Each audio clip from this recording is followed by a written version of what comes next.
راوی ہے، فضائل قرآن میں حدیث موجود ہے،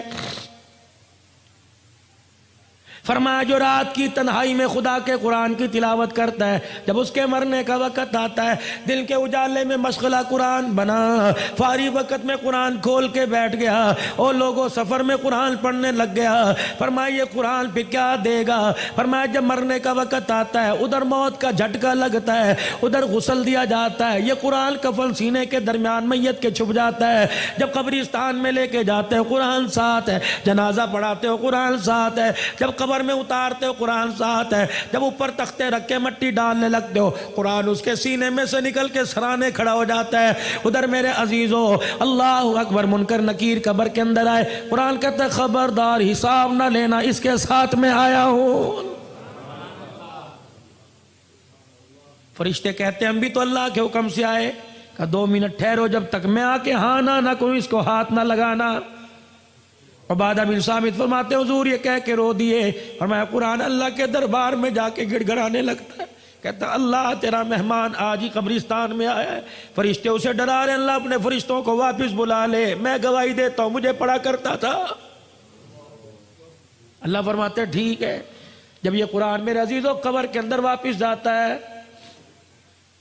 میت سکون سے لیٹی ہوتی ہے، فرشتوں کو دیکھتا کوئی نہیں، قرآن میت کو آواز دیتا ہے میں تیرے سے تھوڑی دیر کے لیے جدا ہوا، مجھے صحیح سے بتا تجھے کسی نے ستایا تو نہیں، کوئی کیڑا تو نہیں آیا، کوئی بچھو سانپ تو نہیں آیا، ستایا تو نہیں؟ کہتا وعدہ کر کے آیا ہوں، تو یاری میرے ساتھ لگا کے آیا، تجھے کوئی نہیں ستائے گا۔ میت کو کہتا میں تیرے سے دور جا رہا ہوں، ملاقات کے لیے روزانہ آتا رہوں گا، جا رہا ہوں۔ میت کو کہتا ذرا آنکھیں کھول کے ذرا آسمان کی طرف دیکھ، قبر کی چھت کی طرف میت دیکھ دیا، 1000 فرشتہ 4 چیزیں اس کی قبر میں لے کے اترتا ہے، جنت کی اوڑھنی، جنت کا بچھونا، نور قندیل لے کے اترتا ہے، یاسمین پھول لے کے اترتا ہے، فرشتے قبر کے اندر اس کے وجود کو اٹھاتے ہیں، جنت کا گدا بچھاتے ہیں، اور پھر دائیں بائیں سے اتنے سوراخوں سے جنت کی ہوا کیسی چلتا ہے، پھر اس کے پیروں کی طرف جنت کا کمبل رکھ دیا جاتا ہے، کہا جاتا ہے ہم تو تیرے سے جا رہے ہیں، اگر سردی لگی تو کمبل اوڑھ لینا۔ تیسرا میرے عزیزو اس کے سینے پہ یاسمین پھول رکھ دیا جاتا ہے کہ اگر اماں ابا بہن بھائی یاد آویں اس پھول کی خوشبو کو سونگھ لینا تو اس کی خوشبو میں مست ہو جائے گا، جب جانے لگے کہ اندھیرے کا کیا بنے گا، فرشتے نور قندیل قبر میں جلاتے ہیں کہ قیامت آ جائے گی، اس دیے کا نہ گیس ختم ہوگا نہ تیل ختم ہوگا، قیامت تک یہ جلتا رہے گا۔ اللہ اکبر۔ جب قرآن پاک اس کی قبر سے جاتا ہے کہتا بے فکر ہو کے سو جا، خدا سے وعدہ کر کے آیا ہوں قیامت کی صبح تک تجھے اٹھانے بھی کوئی نہیں آئے گا۔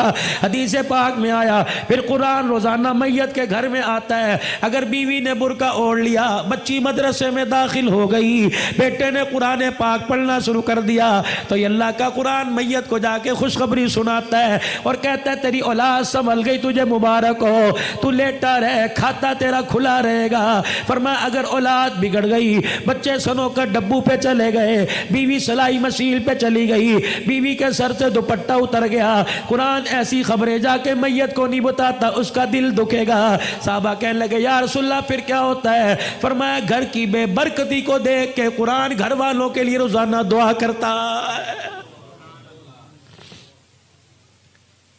اولاد بے وفا، مال بے وفا، کاروبار بے وفا، خاندان بے وفا، اور لوگوں تمہیں کس نے کہہ دیا خدا کا قرآن بے وفا ہے؟ قیامت کے دن عرش عظیم کا مالک اعلان کرے گا کہاں ہیں لوگ قرآن والے؟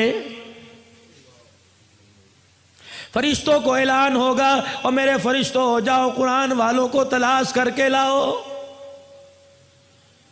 پروردگار عالم کے حکم پہ فرشتے قدم اٹھائیں گے، فرشتے مڑ مڑ کے دیکھیں گے کیا ہوا، یا اللہ قرآن والوں کو تلاش کر کے لائیں، ان کی نشانی کیا، یا اللہ کون سا ٹائٹل، کون سی نے شیلڈ ملی، یا اللہ کون سا اس کا حصہ نور کا چمک رہا، یا اللہ ماتھا چمک رہا، ہاتھ پیر چمک رہے، یا اللہ جس سینے میں قرآن تھا وہ چمک رہا ہے۔ الہ العالمین یہاں تو حضرت آدم علیہ السلام سے لے کر جناب کالی کملی والے محمد عربی صلی اللہ تعالی علیہ وسلم کی ساری امتیں کھڑی کھڑی ہیں الہی تیرے قرآن والے کون ہیں؟ سنو اللہ فرماتے ہیں او فرشتو میدان محشر میں جتنے مرد اور بوڑھے بچے کھڑے ہیں ہر ایک کے منہ کو سونگتے رہو، جس کے منہ سے مجھ کو عنبر کی خوشبو آ رہی ہے وہی میرا قرآن والا۔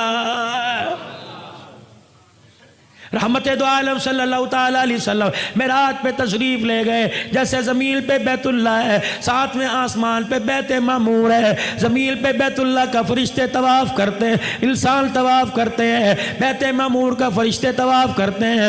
حضور فرمانے لگے جب جبرائیل مجھے بیت معمور کے پاس لے کے گیا، میں نے ایک بزرگ بابا دیکھا، گھنی داڑھی والا، ناف تک نیچے داڑھی تھی، یوں کر کے جھول رہا تھا جس طرح دنیا کے اندر دائیں بائیں بچے بیٹھ کے پڑھتے ہیں، بچے بھی یوں کر کے پڑھ رہے تھے۔ میں نے پوچھا ابراہیم کون ہے؟ کہ یہ تیرا ابا ابراہیم۔ میں نے پوچھا اے جبرائیل یہ کون ہے؟ کہ تیرا ابا ابراہیم علیہ السلام ہے۔ کہ قرآن تو میرے پہ نازل ہوا، پر ابراہیم علیہ السلام رہا ہے۔ یہ بچے کون ہیں؟ نبیوں کی اولاد ہیں۔ یہ بچے کون ہیں؟ یوسف کی اولاد ہے۔ یہ بچے کون ہیں؟ نوح کی اولاد ہے۔ کون ہے؟ کہ نہیں، دنیا کے اندر حجرہ شاہ مقیم میں بچہ قرآن پڑھنے گیا، 10 پارے ہو گئے، پڑھتا پڑھتا فوت ہو گیا۔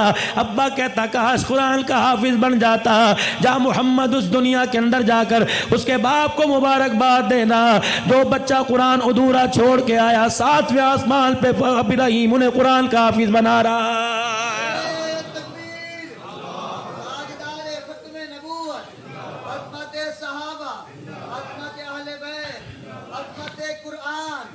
حدیث شریف میں آیا، فرمایا جب قیامت کے دن یہ امتی اللہ کا بندہ خدا کے دربار میں منہ لٹکا کے آئے گا، اس کے دونوں طرف 2 بادل کے ٹکڑے یوں کر کے چلتے آئیں گے۔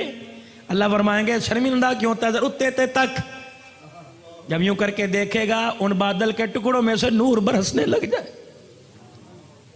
جب چھم چھم اس کے چہرے پہ گرے گا پریشانی ختم ہوگی، دل پہ گرے گا ختم ہوگی، کہے گا اللہ بھائی کی شکل نہیں، یار کی شکل نہیں، دوست کی شکل نہیں، کون ہے؟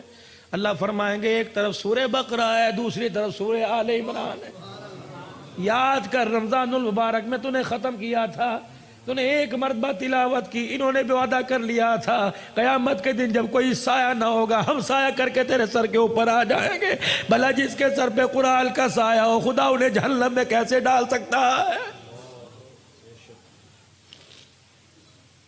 فرمایا لوگوں رات کو عشاء کی نماز کے بعد سورہ ملک پڑھ لیا کرو۔ فرمایا جیسے قبر میں جاتا ہے سورہ ملک 2 پروں کے اندر لپیٹ لیتی ہے، فرشتوں سے کہتی نہ سوال کرنا، مجھے پڑھا کرتا تھا، میں ضامین ہوں۔ فرمایا لوگوں صبح سورہ یاسین پڑھ لو، اللہ کہتا مجھے میری عزت کی قسم ہے 3 وقت کھائے گا دوں گا، 4 وقت مانگے گا دوں گا، 5 مرتبہ مانگے گا دوں گا۔ جو سورہ یاسین سے دل کی ابتدا کرے گا موت تو آئے گی، اس کے رزق میں کبھی تھوڑ نہیں آئے گی۔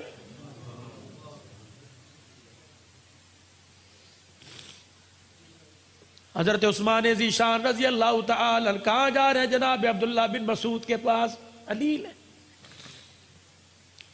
بچہ کوئی نہیں بچیوں والا، عبداللہ بن مسعود کے پاس گئے، اللہ تیرے پہ رحم کرے، کچھ تو کر لیا ہوتا، کچھ تو کما لیا ہوتا۔ اشرفیوں کی تھیلی دی، کہ لے میری طرف سے بچوں کو دے دے کام آئے گی، تھیلی جھولی میں ڈال دی، کہ تیری تھیلی کا کیا کرنا، جو مجھے رسول اللہ نے تحفہ دیا وہ میں نے بچوں کو دے دیا۔ میں نے اپنے بچوں کو سورہ واقعہ یاد کرا دی، میں نے کہا میرے بچوں مغرب کی نماز کے بعد تلاوت کرنا۔ کملی والے نے فرمایا جو سورہ واقعہ روزانہ پڑھے گا موت تو اس کے گھر میں آئے گی، رزق کی تھوڑ کبھی نہیں آئے گی۔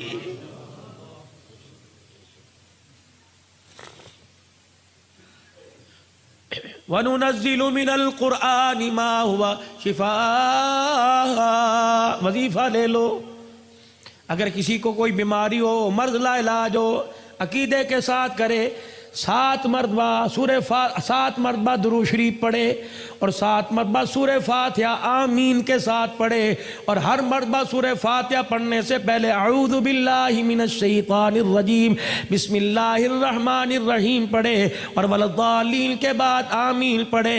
فرمایا 7 مرتبہ پڑھے، دن میں 1 مرتبہ دم کر کے پی جائے، 7 دن پینے کے بعد چیک کرائے، جو مرض چیک کرائے گا تیرے جسم کی رگوں میں خون تو نظر آئے گا، سورہ فاتحہ کی برکت سے وجود میں بیماری نظر نہیں آئے گی۔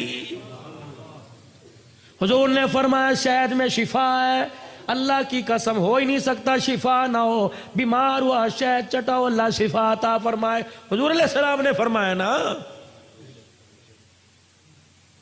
خدا کے واسطے میرے عزیزو اس وقت قرآن دنیا کے اندر میرے عزیزو آپ سروے کرو، اس وقت آپ کو دنیا کے اندر سب سے مظلوم ترین طبقہ قرآن کا پڑھنے والا پڑھانے والا نظر آئے گا۔